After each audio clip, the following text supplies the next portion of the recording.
Hey everybody, this is your lesson, your video for Tuesday, January 5th. We're not going to do a Zoom meeting today. We're instead doing a video because Mrs. Hanley and I have to go somewhere during what would be class time. So you are instead going to have this video, but expect to Zoom in tomorrow. I will have us be Zooming on Wednesday. We're kind of a weird place because midterms are coming up, but our midterm is a little later than every other midterm. Our midterm is not until January 20th. So there's no way I'm going to have us from now, which I'm recording this on January 4th, from now, January 4th, do nothing until January 20th. It's not happening. So what I'm going to do is I'm going to continue teaching. And I'll probably teach the whole rest of this week, depending on what I get to. And then whenever I stop, I'll just pause there. We'll do some midterm review for the rest of this week, maybe beginning of next week. We'll do some midterm review, and then you'll have your midterms, and then we'll pick back up. I don't think we'll be able to finish this chapter. Excuse me. I don't think we'll be able to finish this chapter, but wherever we leave off, that's what we're going to do. So this chapter is The Age of Jefferson. I believe it's chapter 7, The Age of Jefferson. And that's what it's called. So let's begin. Let's start talking about it. Again, we're going to start some new stuff for a little bit. Probably won't have time for a test. Maybe we'll have a quiz or something. And then we will have a midterm. And then we'll pick back up on the chapter afterward. I'm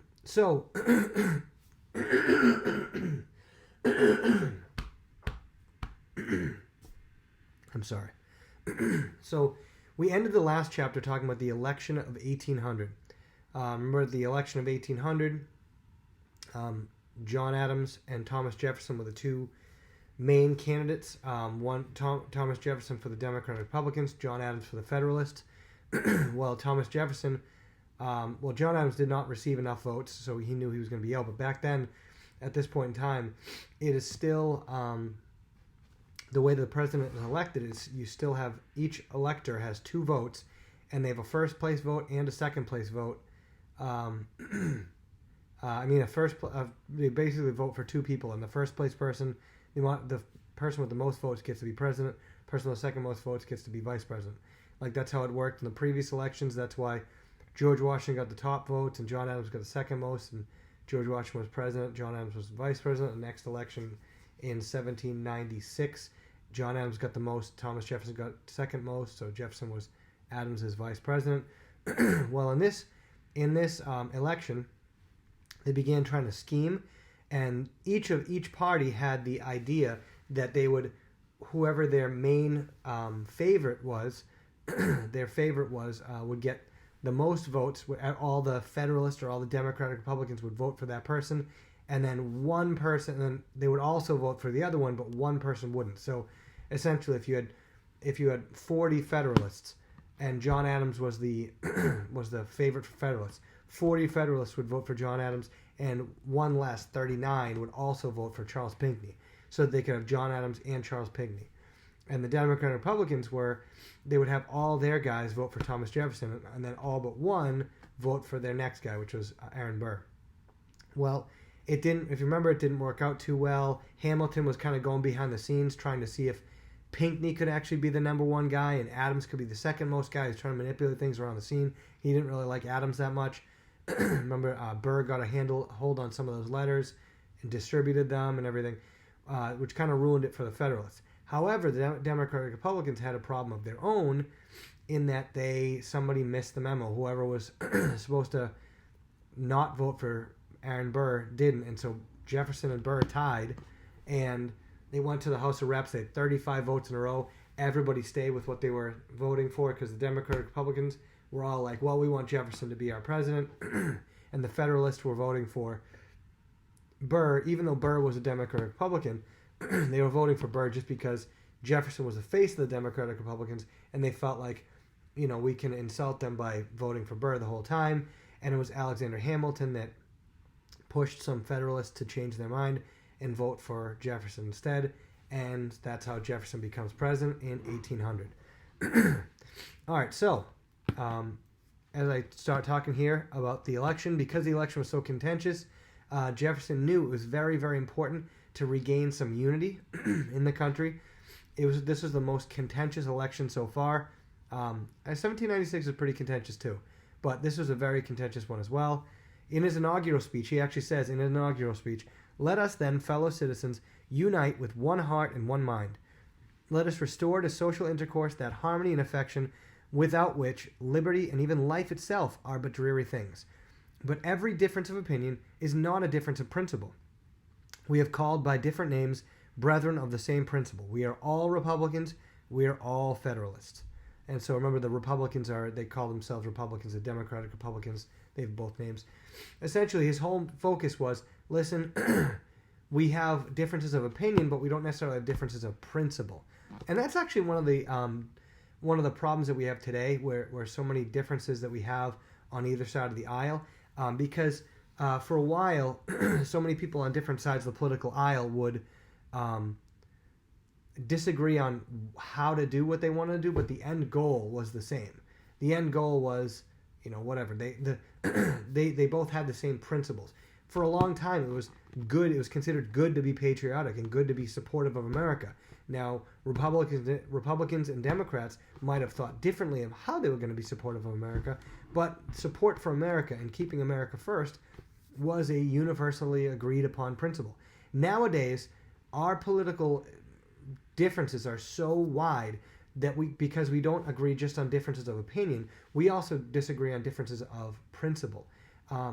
Republicans generally still have the idea that they are proud of our country, proud to be an American.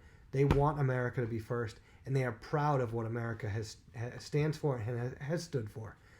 Democrats, not all Democrats, but Democrats tend to lean nowadays more so than they were, lean more toward focusing on the things that America has done wrong, and they generally try to avoid ideas of being proud of America and national pride. And so we have differences of principle nowadays between the two parties, where here Jefferson is saying, he's trying to say, we have differences of opinions, but we don't have differences in principles. So our principles are the same, because they were all, even if they weren't Christians, they were still God-fearing men. And they were very, very close as far as what they stood for. They're just their methods that were different. And so Jefferson tried to win over the Federalists by keeping some of the Federalist actions from the Washington Adams administrations, because he's the first Washington was independent. He didn't have a political party, but he lined up more with Federalists than he did with Democratic Republicans. Then Adams was a Federalist. Again, even though he wasn't super Federalist, he was still a Federalist. Now you have the first non-Federalist or non-Federalist supporting president in Jefferson. And he tries to kind of win over some of the Federalists by keeping some of their actions. For instance, he keeps the National Bank and the debt repayment plan that Hamilton had come up with. Hamilton being the face of the Federalist Party, he decides to keep those things. And I'm sure the Federalists were appreciative. Maybe a lot of them probably thought he was going to reverse all these decisions, but he wanted to keep those things to try to show Federalists, hey, see, I'm not here to just reverse everything you do, and I'm trying to reach across the aisle here. But at the same time, he also wanted to retain the loyalty of Democratic Republicans. He wanted to win over the Federalists, but retain the loyalty of the Democratic Republicans by making other changes. Well, what were the other changes he made? Some things that the Democratic Republicans wanted to see done. For instance, he reduced the size of the military. Remember, the Democratic Republicans wanted to have a smaller military, while the Federalists wanted a larger one. Federalists generally have bigger government. Democratic Republicans are a smaller government. And so he reduced the size of the military. He repealed excise tax, including the whiskey tax. Remember, whiskey tax was Alexander Hamilton's kind of way to get some extra money. Had a lot of people that did not like it, and he repealed the whiskey tax. He also tried to lower the national debt. He did. He lowered the national debt. These were all things that Democratic Republicans liked that he did, while he won over Federalists by keeping the national bank and stuff. And so, having seen firsthand what Washington's cabinet was like, remember Washington decided he had a cabinet of 4 people, 2 of which were himself, Thomas Jefferson as Secretary of State, and Alexander Hamilton as Secretary of the Treasury. And so he knew all the internal strife that was going on within Washington's cabinet. And so he decided to make his cabinet only Democratic Republicans, because he said, I don't want to deal with all that internal strife. Now, there's 2 different ways to look at it. You can say it was a smart decision because he didn't want to have to deal with just being a babysitter all the time and deal with arguments all the time. Or you could say it was a bad decision because he wasn't able to he wasn't able to hear other sides of the aisle on certain issues, but he decided to have only Democratic Republicans in his cabinet. His cabinet was his vice president, obviously, Aaron Burr. We need to make sure you know that his vice president was Aaron Burr, and he's technically not part of the cabinet. The vice president is not technically part of it, but he is an advisor. But his Secretary of State was his buddy, James Madison. You ever hear Jefferson and Madison together? They were buddies. He makes James Madison his Secretary of State. Remember, Secretary of State dealt with other countries. And he made his Secretary of the Treasury a guy named Albert Gallatin. Albert Gallatin was like the Democrat-Republican version of Alexander Hamilton. He was very good with financial issues. The Federalist who was very good at financial issues was Alexander Hamilton. The Democrat-Republican version was this guy, Albert Gallatin. And he had a number of other people. But all right, so that's Jefferson as president. So let's talk about Louisiana. Louisiana is going to play a big part here in Jefferson's first term as president. But let's talk about what Louisiana was. Louisiana was the area west of the Mississippi and east of the Rocky Mountains. That was considered Louisiana Territory. So again, west, if we were in my classroom, I could point to the map, but it's west of the Mississippi River and east of the Rocky Mountains, and then kind of like above Texas.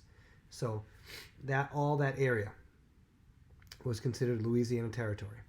But the most important part of that territory was the city of New Orleans. Remember, New Orleans was the entrance and exit of the Mississippi River. So the American colonists would trap furs or whatever, and they put them on boats and bring them down the Mississippi River, and then exit out of New Orleans out to the Gulf of Mexico, and then come to the East Coast. And they would do that.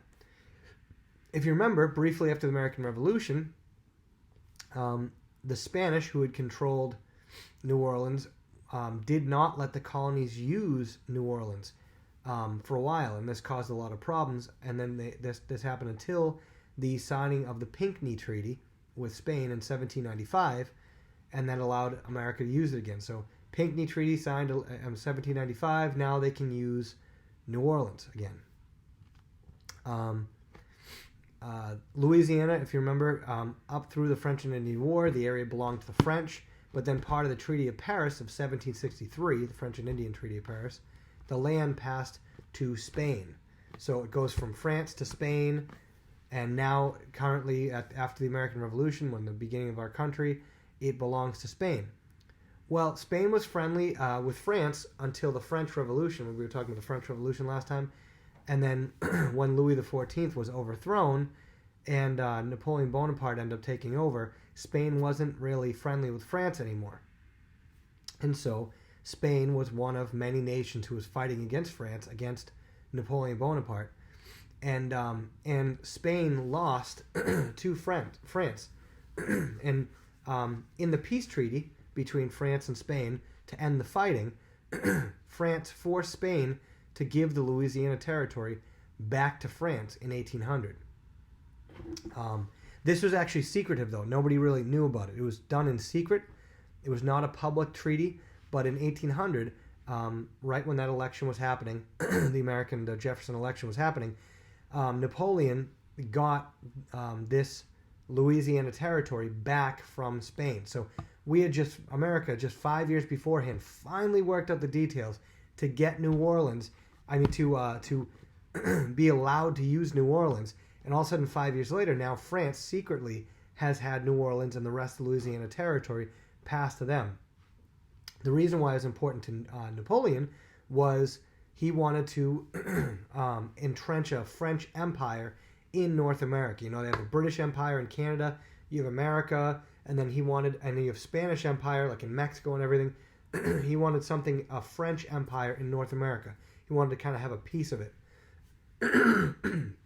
And so he planned on having the Louisiana Territory as where he got all of his supplies and raw materials, and he was going to use the island of Santo Domingo in the West Indies, Santo Domingo, modern-day Haiti, Santo Domingo in the West Indies, as a naval base for the North American Empire. So this was his plan. Bonaparte was going to have Louisiana Territory be where the raw materials were, and then he was going to use Santo Domingo to send everything, be like a naval base, and then send everything back to France. And so but the thing was, it was a secret. It was done in secret. To best of America's knowledge, New Orleans still belongs to the Spanish. So we'll come back to that. We'll talk about what happens with Louisiana in a couple minutes. Let's talk about Marbury versus Madison.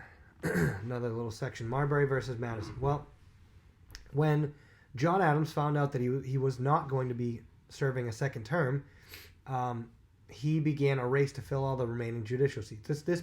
When a president is found to be voted out of office, the rest of his days, it's called a lame duck period. Like, for instance, Donald Trump right now is in a lame duck period. What that means is that you are still technically president, but it's already been decided that you will not be president after the next, once January 20th comes along, or back then I think it was March. And so John Adams obviously hears that when the election takes place that he will not be the next president. The next president is Thomas Jefferson. And so he is in a race to fill judicial seats, because there were judicial seats up for grabs that he hasn't decided yet. And he starts figuring out who he wants to put in those places, because as soon as Jefferson comes in, any open seats Jefferson will fill. Well, what does that mean? Well, Jefferson is obviously going to fill them with Democratic Republican guys, and these judicial seats, they're able to be these judges for life. Just like you kind of have seen with Amy Coney Barrett, right? Like a month ago, Donald Trump,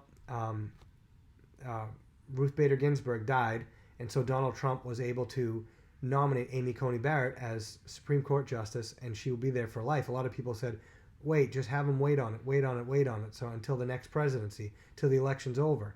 Well, he doesn't have to do that, because it's the president's job that he can fill that seat. Well, John Adams was in the same position, where it wasn't a Supreme Court seats, but there were judicial seats that he wanted to make sure he filled before Jefferson took over. Well, he had a lot of seats to fill, so he just hardly trying to fill them, because he wanted Federalists not to lose as much power in government as he could. And so the Senate obviously was approving these appointments immediately, but a lot of the paperwork was having to be filed, and it took some time to do so. Well, Jefferson takes over, and some of the paperwork has already gone through, so those guys fill the judicial seats, but there were also other positions that hadn't finished going through. Some of the paperwork was still kind of going through. He hadn't finished filing. The paperwork hadn't finished going through yet. I mean, however it works, it hadn't been finalized. And so Jefferson comes in, and some of the seats aren't finalized yet. And Madison was like, what do you want me to do?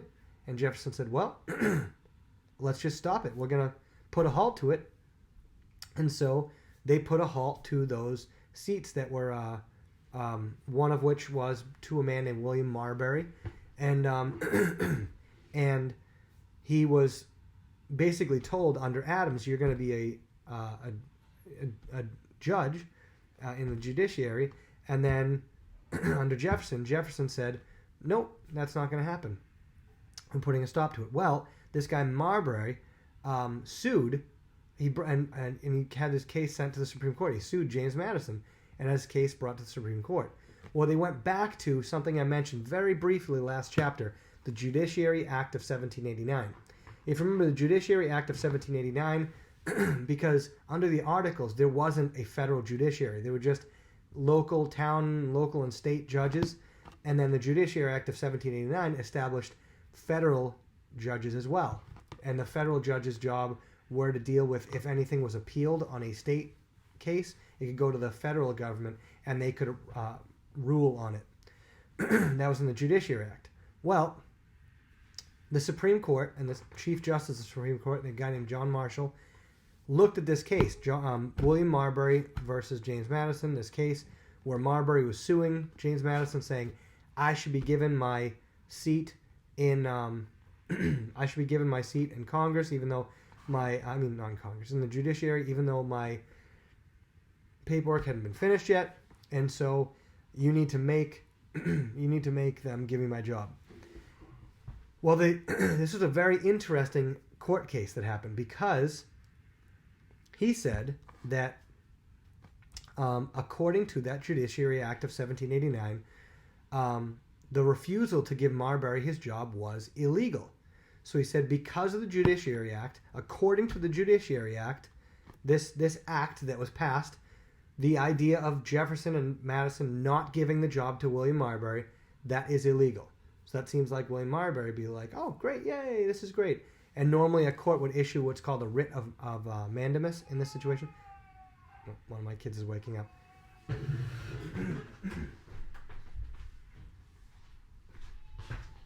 Sorry, my children are napping and one of them is crying.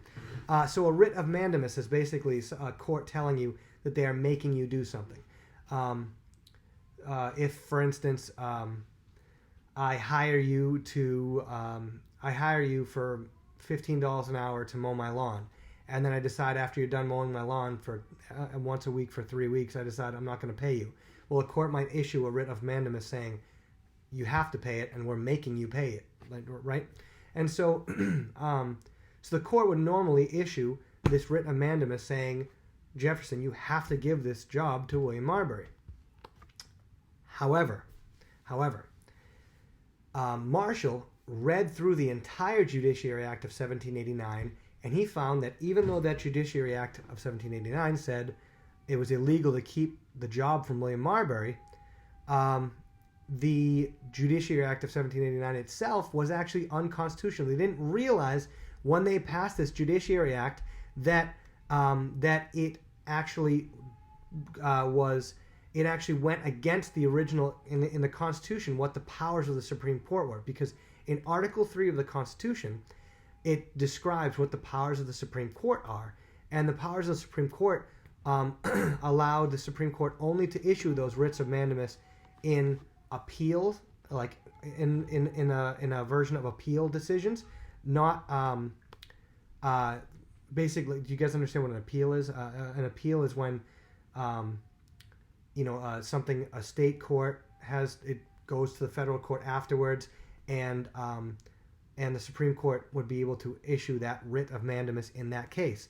Well, according to the Judiciary Act, they stated that in the Judiciary Act, it stated the Supreme Court could issue them for anything. So basically you have a description of the Supreme Court powers in the Constitution and the Judiciary Act that are contradictory. So long, hopefully I'm not confusing you too much, but essentially this guy sues Jefferson and Madison because he's having his job, what he thought was his job, taken from him, and the Supreme Court says yes, according to the Judiciary Act, that was illegal to do it. However, the Judiciary Act is invalid because it contradicts the Constitution. So we have to take this Judiciary Act that would have been in your favor, William Marbury, and throw the whole thing out. We have to throw the whole thing out. And so, therefore, Marbury did not get his, and so it struck down the entire section of the Judiciary Act, and so he didn't get his job. Marbury did not get his way. Now, the important part of this is that to get the overarching idea is that this establishes a very, very important precedent called judicial review. Very important precedent called judicial review. What judicial review is that the Supreme Court is able to review all laws passed by Congress to verify that they're constitutional. So we have a lot of checks and balances here. We've talked about some of them before, that the president can veto laws passed by Congress. Congress can impeach the president. There's a check of power that way. Well, the judicial branch can check the legislative branch because of this idea that was started here in Marbury versus Madison called judicial review. What that means is the whole process of writing a law. The House of Representatives writes a law, goes to the Senate, and the Senate looks at it and approves the law, and then they send it to the President. The President either vetoes the law and it goes back to the Congress, or he signs off on it, and then the thing becomes a law. It becomes a law. However, it is the power now of the judiciary, the Supreme Court, to be able to look at that. It's basically the process is over, but there is a slight extra wrinkle. If the Supreme Court looks at a law that the Congress has passed and the President has approved of, and they look at it and they say, wait a minute, this is unconstitutional, it is now invalidated. They can nullify it only by, they can't nullify it just because they don't like it. Like, that's up to Senate and House of Reps. If the House of Reps, for instance, writes a law and the Senate doesn't like it, the Senate can just say no to the law, even if they just for not liking it. The Supreme Court can't do that, even if they don't like it. All they can do is take the Constitution and then take the new law and compare the two. And if there's contradictions, they can nullify that new law. And so that's that's judicial review. So that's the idea of judicial review. That's the important thing from what we're talking about with Marbury versus Madison. And we will deal with more about the Louisiana Purchase next time. All right, see you guys later.